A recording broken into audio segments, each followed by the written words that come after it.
and setting certain constraints around yourself and how you make decisions will actually give you more opportunity to be creative. Hey everyone, this is William with The Financial Glass. I am back again. As you can tell, I'm in a different location right now, so I'm traveling, but nonetheless have a nice little update for you guys. And I just finished Extreme Ownership. So I want to talk a little bit about this book. Some of you may be familiar with it. It was written by two Navy SEALs, Leif Babin and Jocko Willink. And they, after becoming Navy SEALs and leading SEALs during Battle of Ramadi in Iraq, they came back and helped train other SEAL officers, and then are now management consultants and did some work in the business world, helping C-level executives and middle managers take some of the principles that work within the Navy SEALs and applying those to business. So that's essentially what this whole book about. And from its title, Extreme Ownership, you can already tell that it's a pretty intense book. So I really did enjoy the way this was structured, which was talking a little bit about how they learned these things, mistakes they made actually fighting in Iraq, and then translating that into here's the principle overall, and then here's an example of how we worked with clients and the decisions that they had to make. So I thought it was really well structured and very easy to follow examples. You can just pick out things that are really interesting if you want to read chapters. But overall, there's a few takeaways that I think are really important. So as the title states, extreme ownership.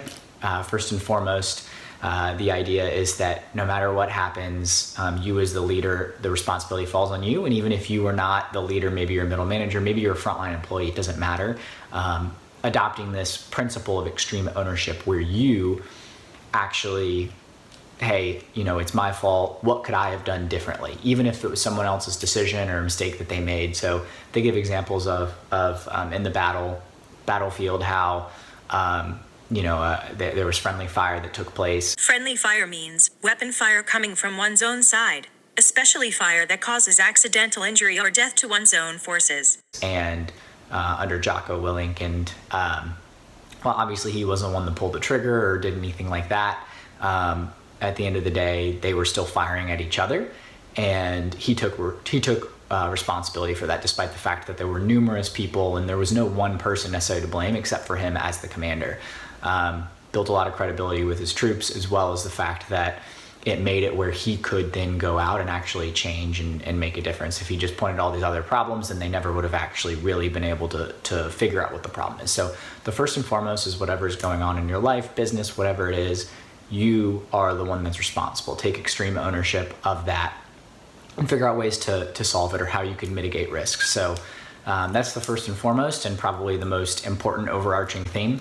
So the second aspect has to deal with leadership is not easy. So there's a lot of decisions that you'll have to make, and it's not easy, but the principles are there and they've been around. The whole point of the book is not saying that we've invented all these things, but they're things that have been around for hundreds of years, but it's really just executing them and putting them in a modern context. So recognize that if you are a leader or an executive, that at the end of the day, it's not an easy job and you're going to have to make tough decisions. But ultimately, keep what the overall mission is in mind when you make those decisions, and that will help guide you. The third, and I think one that has really resonated, and if you follow anything around Jocko Willink, who's got a podcast now, he really stresses that discipline equals freedom.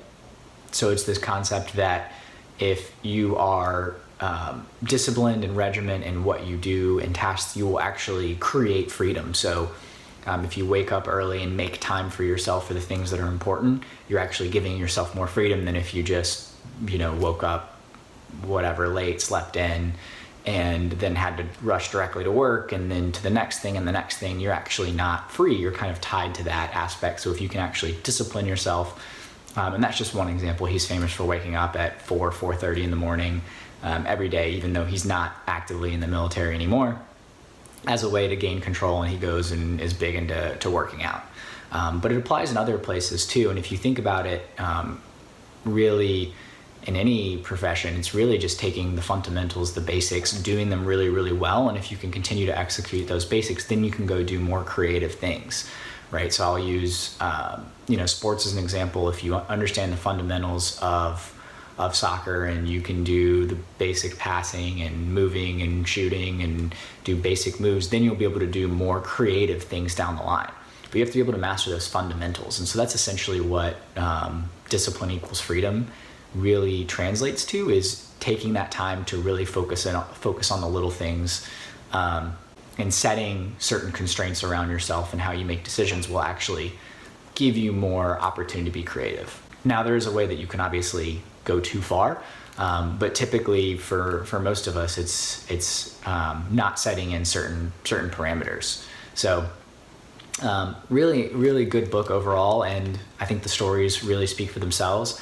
If you are interested, Jocko has his own podcast that you can follow, and I really do recommend this book. It's a great read, whether you're interested in business or not.